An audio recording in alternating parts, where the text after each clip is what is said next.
Hello friends, my name is Kajal और आप सभी का स्वागत है मेरे चैनल पर। और आज के इस वीडियो में हम डिस्कस करने वाले हैं UP DElEd first semester subject science. ठीक है, और आज के इस वीडियो में हम कुछ ऑब्जेक्टिव क्वेश्चन डिस्कस करेंगे जिसका आंसर आप सभी को करना होगा। ठीक है, जिसको टाइमिंग आप सभी को दी जाएगी इसके लिए वो होगी 4 सेकेंड या फिर 5 सेकेंड हो सकती है। ठीक है, तो आपकी जो तैयारी वो बहुत ही बेस्ट है, ये तो मुझे पहले से ही मालूम है। तो चलिए फ्रेंड, रिवीजन शुरू करते हैं। इस क्लास की जो टाइमिंग होती है वो 10 बजे होती है। ठीक है, तो चलिए फ्रेंड शुरू करते हैं। तो सबसे पहला आपका प्रश्न है कि प्रकाश संश्लेषण की क्रिया होती है ऑप्शन ए पौधे में, ऑप्शन बी जंतुओं में, ऑप्शन सी कवकों में, ऑप्शन डी विषाणुओं में। कौन सा सही होगा बताइए। जी हाँ फ्रेंड्स, बिल्कुल सही। यहाँ पर आपका जो राइट आंसर हो जाएगा वो हो जाएगा पौधों में। ठीक, अगला आपका प्रश्न है कि प्रकाश संश्लेषण का उत्पाद है ऑप्शन ए मंड starch, option B oxygen, option C और तथा व दोनों, ऑप्शन डी सूर्य का प्रकाश। क्या लग रहा है इसमें से कौन सा सही होगा कि प्रकाश संश्लेषण का उत्पाद है? 4 ऑप्शन है, जल्दी से बताइए। तो देखिए फ्रेंड्स, यहाँ पर आपका हो जाएगा कि जो उसका प्रकाश संश्लेषण का उत्पाद होता है वो होता है मंड यानी स्टार्च, और दूसरा होता है ऑक्सीजन। इसलिए यहाँ पर स आपका राइट आंसर हो जाएगा। अगला आपका प्रश्न है कि 24 की मानव शोषण करता है ऑप्शन ए नाक द्वारा, ऑप्शन बी फेफड़ों द्वारा, ऑप्शन सी गलफड़ों द्वारा, ऑप्शन डी ये सभी। क्या लग रहा है आपको, मानव शोषण करता है किसके द्वारा? क्या नाक द्वारा, फेफड़ों द्वारा, गलफड़ों द्वारा या फिर ऑल ऑफ दिस? कौन सा सही होगा? ए सही होगा, बी सही होगा, सी सही होगा, डी सही होगा? बिल्कुल सही। इसका जो राइट आंसर हो जाएगा वो हो जाएगा फेफड़ों द्वारा, यानी मानव शोषण करता है किसके द्वारा? तो फेफड़ों द्वारा। 25 प्रश्न है कि पौधे श्वसन क्रिया में कौन सी गैस लेती है? Option A carbon dioxide, option B oxygen, option C nitrogen, option D carbon monoxide. यानी बहुत ही इजी प्रश्न है, आप इसको बहुत ही आसानी के साथ कर सकते हो। ठीक है, तो आज फर्स्ट टेस्ट है तो इसलिए साइंस का, तो इसलिए हमने बहुत इजी प्रश्न लिए हैं। तो पौधे श्वसन क्रिया में कौन सी गैस लेते हैं? बिल्कुल सही। आपका यहाँ जो राइट आंसर हो जाएगा वो हो जाएगा कार्बन डाइऑक्साइड। ठीक है, फिर 26 प्रश्न है कि मरुस्थलीय पौधे यानी नागफनी की पत्तियां रूपांतरित हो जाती है कांटों में, तनों में, जड़ों में, सभी में। क्या लग रहा है यहाँ पे कौन सा सही होगा? जल्दी से बताइए। बिल्कुल सही, यहाँ आपका ऑप्शन ए सही हो जाएगा, कांटों में। ठीक है, अगला आपका प्रश्न है 27 की मेढक है, तो मेढक क्या है? जलचर है, ऑप्शन बी थलचर है, ऑप्शन सी नभचर है या ऑप्शन डी उभयचर है। क्या यहाँ पे सही होगा? तो देखिए फ्रेंड्स, जल्दी से बताइए। आप सभी के लिए 5 सेकेंड की टाइमिंग दी जा रही है और सभी का आंसर बिल्कुल ही सही है। यहाँ पर आपका ऑप्शन डी हो जाएगा, उभयचर। ठीक है, अगला आपका 28 प्रश्न है कि चेहरे की हड्डियों की संख्या होती है option A 7, option B 3, option C 14, option D 13। क्या लग रहा है आपको यहाँ पे कौन सा सही होगा? चेहरे की हड्डियों की संख्या होती है, जल्दी से बताइए।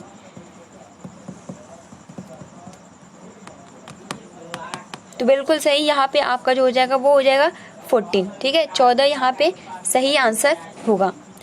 अगला आपका प्रश्न है कि कंडरा जोड़ती है ऑप्शन ए हड्डियों को हड्डियों से, ऑप्शन बी पेशियों को पेशियों से, ऑप्शन सी तंत्रिका तंत्र की पेशी से, ऑप्शन डी पेशियों को हड्डियों से। क्या होगा यहाँ पे राइट आंसर? जल्दी से बताइए। बिल्कुल सही, यहाँ पर आपका जो ऑप्शन हो जाएगा वो हो जाएगा ऑप्शन डी, यानी कंडरा जोड़ती है पेशियों को हड्डियों से। ठीक है, देखिए अगला आपका प्रश्न है कि हमारे शरीर की सबसे छोटी हड्डी है, तो हमारे शरीर की सबसे छोटी हड्डी क्या है आपके पास? Option A stapes, femur, incus, इनमें से कोई नहीं। क्या आपको लग रहा है यहाँ पर आपका सही आंसर क्या हो जाएगा? और देखिए आपके सीरीज में जो इसका जो आंसर है वो गलत दिया गया है। हमारे शरीर की सबसे छोटी हड्डी क्या है? जल्दी से बताइए। बिल्कुल सही, हमारे शरीर की जो सबसे छोटी हड्डी है वो है स्टेपिस और सबसे बड़ी है वो है फीमर। ठीक है, अगला आपका प्रश्न है 31 की निम्न में से कौन सा रोग विटामिन की कमी से होता है? अपूर्णता रोग, कैंसर, टीबी, इनमें से कोई नहीं। मतलब कि इसमें कौन सा ऐसा रोग है जो विटामिन की कमी से होता है? ठीक है, जल्दी से बताइए। तो वो होता है अपूर्णता रोग, यानी और यहाँ पे सही हो जाएगा। अगला आपका प्रश्न है कि 1 गज बराबर होता है option A 5 foot, option B 4 foot, option C 3 foot, option D 2 foot. क्या लग रहा है आपको, कौन सा सही होगा? बिल्कुल सही, यहाँ पर आपका जो राइट आंसर हो जाएगा बिल्कुल सही है, यहाँ पर आपका 3 फुट करेक्ट आंसर हो जाएगा। ठीक है, 1 गज बराबर होता है 3 फुट। अगला आपका प्रश्न है कि भूमि से जल एवं खनिज लवणों का अवशोषण करती है तथा पौधों की भूमि में स्थिर रखती है। क्या? ऑप्शन ए जड़, ऑप्शन बी तना, ऑप्शन सी पत्ती, ऑप्शन डी सभी। क्या होगा यहाँ पे राइट आंसर? आपके सामने टाइम है 4 और 5 सेकेंड। बिल्कुल सही गाइस, यहाँ पर आपका जो राइट आंसर हो जाएगा वो हो जाएगा जड़, क्योंकि जड़ ही है जो भूमि में जल एवं खनिज लवणों का अवशोषण करती है तथा पौधों को स्थिर रखती है। ठीक है, तो यहाँ पर आपका जो राइट आंसर हो जाएगा वो हो जाएगा जड़। अगला आपका प्रश्न है कि जल तथा खनिज लवणों का संवहन करता है। Option A xylem, option B phloem, option C cambium, option D इनमें से कोई नहीं। क्या होगा यहाँ पे राइट आंसर? जल तथा खनिज लवणों का संवहन कौन करता है? जल्दी से बताइए। तो वो हो जाएगा आपका जाइलम।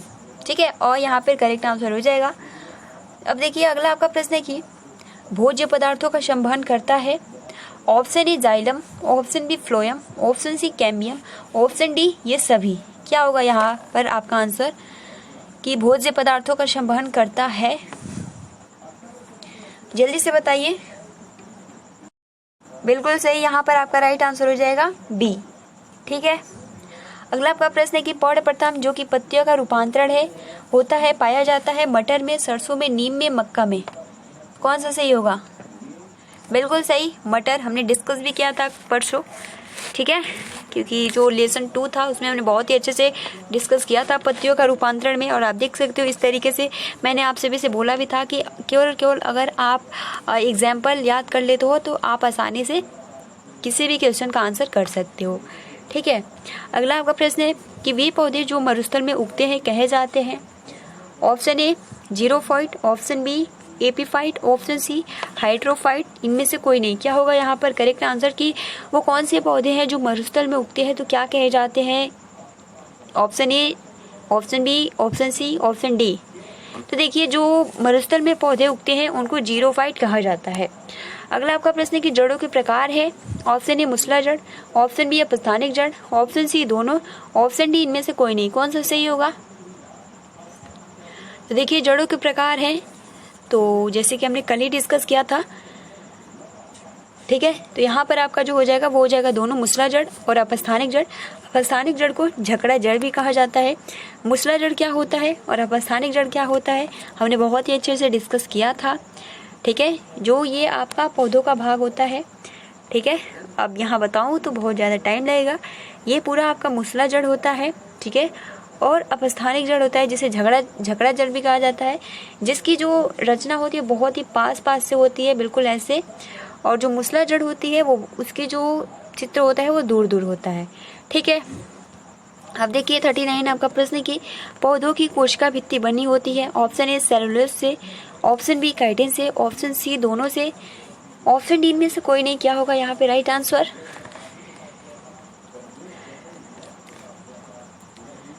तो पौधों की कोशिका भित्ति बनी होती है किससे बनी होती है? जल्दी से बताइए। बिल्कुल सही, आपका यहाँ पे राइट आंसर हो जाएगा वो हो जाएगा सेलुलोज।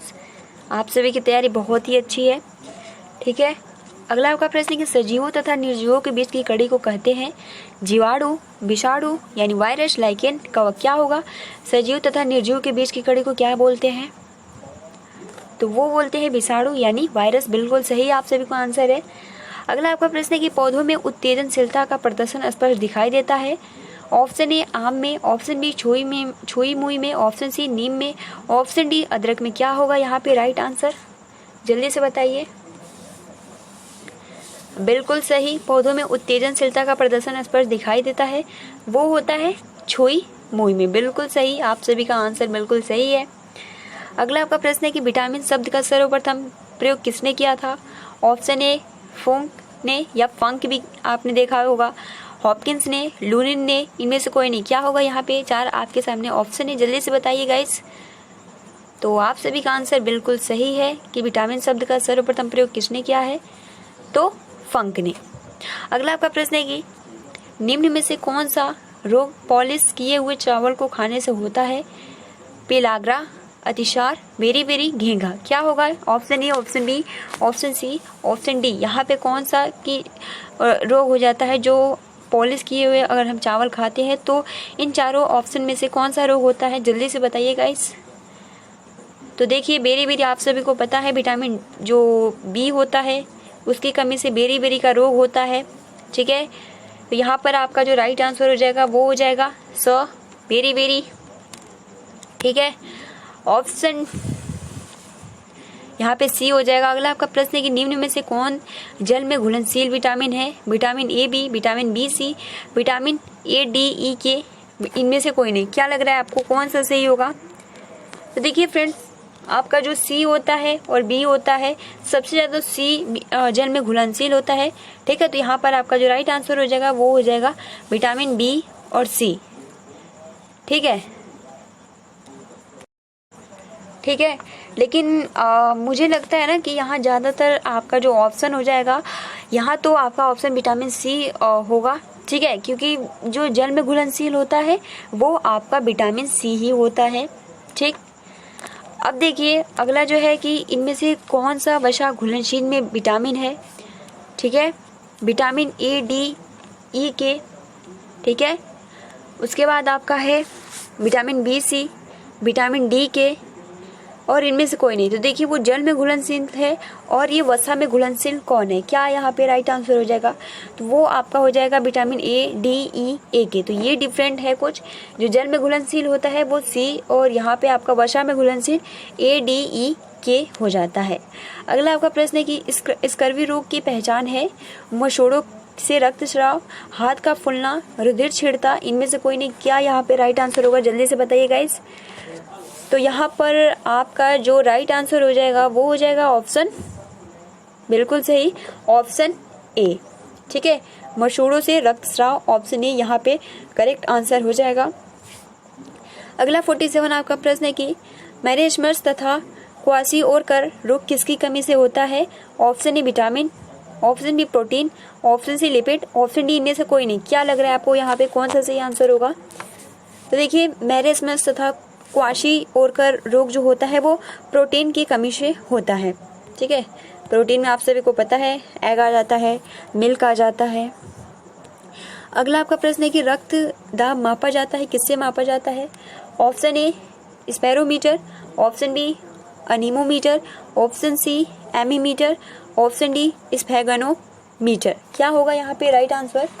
जल्दी से बताइए, रक्त दाब किससे मापा जाता है? 4 आप सभी के सामने ऑप्शन है, जल्दी से फास्ट। बिल्कुल सही, यहाँ पे आपका ऑप्शन डी सही हो जाएगा। आप सभी का प्रिपरेशन जो है बहुत ही बेस्ट है फ्रेंड्स। ठीक है, अगला आपका प्रश्न है कि किस रक्त का समूह को सर्वदाता कहते हैं? Option A, option B. ये बहुत ही इजी प्रश्न है, आप इसको खुद ही बताइए। ठीक है, इसका आंसर हम नहीं बताएंगे कि किस रक्त समूह को सर्वदाता कहा जाता है।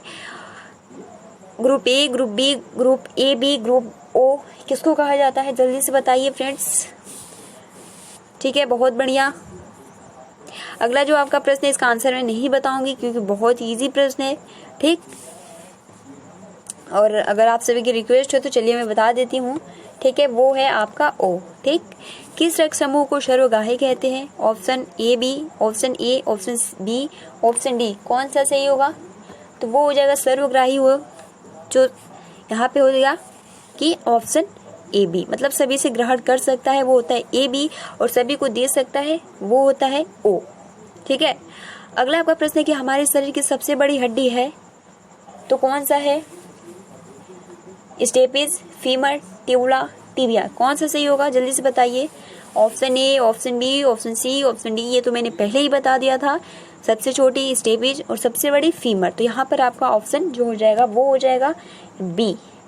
क्लियर। अगला आपको प्रश्न है कि हमारे शरीर के किन अंगों में लसिका कोशिकाएं बनती है? यकृत में, तितली में, अग्नाशय में, वृक्क में। यहाँ पे कौन सा राइट आंसर होगा कि हमारे शरीर के किन अंगों में लसिका कोशिकाएं बनती है, जल्दी से बताइए। तो वो हो जाएगा आपका तिल्ली में। जो लसिका कोशिकाएं बनती है वो तिल्ली में बनती है, ठीक है। नेक्स्ट आपका प्रश्न है कि वयस्क मानव में हड्डियों की संख्या होती है। Option A 206, option B 207, option C 208, option D 201। जैसे कि मैंने कल पढ़ाया था उसमें जो प्रिंट हुआ था गलती से 206 था। शिशु में जो नवजात शिशु होता है उनमें जो हड्डियों की संख्या होती है वो 300 होती है, ठीक है। आप इसको करेक्ट कर लीजिएगा। फिलहाल अभी आपको इसका आंसर करना है कि वयस्क मानव में हड्डियों की संख्या होती है 206, 207, 208, 201। कौन सा सही होगा? बिल्कुल सही, ऑप्शन ए। अगला आपका प्रश्न है कि एपीकल्चर है। ऑप्शन ए मधुमक्खी पालन, ऑप्शन बी रेशम कीट पालन, ऑप्शन सी दोनों इनमें से कोई नहीं। कौन सा होगा? एपीकल्चर है। जल्दी से बताइए फ्रेंड्स। बिल्कुल सही, आप सभी का आंसर बिल्कुल सही है, मधुमक्खी पालन। अगला आपका प्रश्न है 55 की मानव कपाल में हड्डियों की संख्या है 11, 8, 14, 7। क्या होगा यहाँ पे राइट आंसर? जल्दी से गाइस, जल्दी से बताइए। तो देखिए मानव कपाल में हड्डियों की संख्या जो है वो हो जाएगा आपका ऑप्शन बी 8। यहाँ पे करेक्ट आंसर हो जाएगा, सभी का आंसर सही है। अगला आपका प्रश्न है कि भोजन संचयन के लिए अपस्थानिक जड़ का रूपांतरण है कौन सा? तर्क रूप, पड़स्तंभ, कंदगुच्छ, कुंभी रूप। बताइए, भोजन संचय के लिए अपस्थानिक जड़ का रूपांतरण है। आप हमने बहुत ही अच्छे से डिस्कस किया था, आप सभी को इसको आसानी से बता सकते हो क्योंकि कुछ मूसला जड़ के भी है और कुछ अपस्थानिक जड़ के रूपांतरण भी है। बिल्कुल सही, यहाँ पे आपका हो जाएगा कंद गुच्छ, और जो है वो तर्क रूप, कुंभी रूप, ये सभी क्या है आपके मूसला जड़ के रूपांतरण है। अगला आपका प्रश्न है कि पत्तियों द्वारा कायिक परिवर्धन होता है ब्रायोफिलम में, वेलेस्नेरिया में। आज हमने डिस्कस भी किया था पत्तियों द्वारा, कल बहुत ही अच्छे से डिस्कस करेंगे, ठीक है। कायिक परिवर्धन क्या है, ठीक। अलैंगिक जनन का प्रकार है जो 5 प्रकार का होता है, मुकुलन, विखंडन, ये सभी बहुत ही अच्छे से हमने आज के इस वीडियो में डिस्कस किया था। तो देखिए आज इसका जो सही आंसर हो जाएगा वो हो जाएगा आपका ब्रायोफिलम, ठीक है। और ये 2015 का पूछा हुआ प्रश्न है। अगला आपका प्रश्न है कि कोड का मात्रक है मोल, स्टेडियम, एम्पियर, रेडियन। क्या होगा यहाँ पे राइट आंसर? जल्दी से बताइए गाइस। तो देखिए यहाँ आपका हो जाएगा रेडियन। घनकोर का हो जाता है घनकोर का स्टेडियन। अगला आपका प्रश्न है कि कौन सी घटना गुरुत्व का उदाहरण नहीं है? पेड़ से पत्तों का गिरना, उछाले गए बॉल का धरती पर गिरना, समतल पर गाड़ी का धकेलना, पहाड़ से पत्थर। देखिए ऑप्शन सी यहाँ पे गुरुत्व का उदाहरण नहीं है, ठीक है। यहाँ पे सी आपके करेक्ट आंसर हो जाएगा। लास्ट आज का प्रश्न है कि उपापचय की क्रिया कितने प्रकार की होती है? तो उपापचय की क्रिया जो होती है वो 2 प्रकार की होती है, अपचयन और उपचयन। 2 प्रकार की उपापचय की क्रिया होती है। तो गाइज आज के इस वीडियो में बहुत ही इंपॉर्टेंट प्रश्न डिस्कस किए जो कि आपके राजन से जितने भी प्रश्न थे हमने डिस्कस किए, ठीक है। और आपके एग्जाम में इसी में से प्रश्न पूछे जाएंगे, तो इसलिए हमने बाहर से कुछ नहीं डिस्कस किया, ठीक है। तो गाइज आज के लिए इतना ही। आप अपना अच्छे से प्रिपरेशन करते रहिए, ठीक है। तब तक के लिए thanks for watching, take care and best of luck. और हाँ, वीडियो पसंद आई हो तो लाइक कर सकते हो, अपने फ्रेंड्स मित्रों को शेयर कर सकते हो। Thanks for watching, take care and best of luck.